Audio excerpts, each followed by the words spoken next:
So, ayun. Hindi mo na kailangan pang mag-ano. Ayun. Nakyat ko na siya. Sobrang init eh. So, ngayon, tanggalin natin yung ano niya. Balat. Oh, lala. Look at that.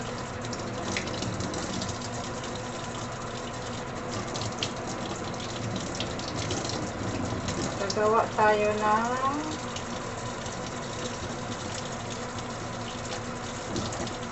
tortang talong.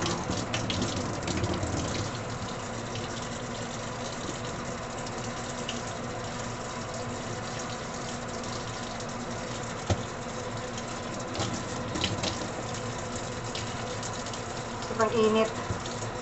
Ayun o. I-check natin kung wala siyang uod. Yan, malinis naman. So, tanggalin natin siya.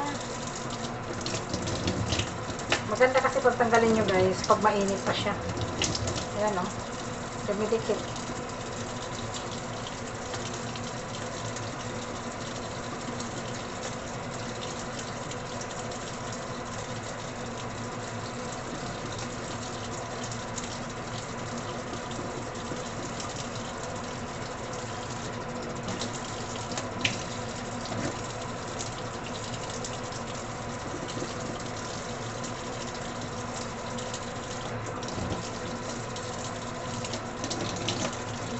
Look at that talong.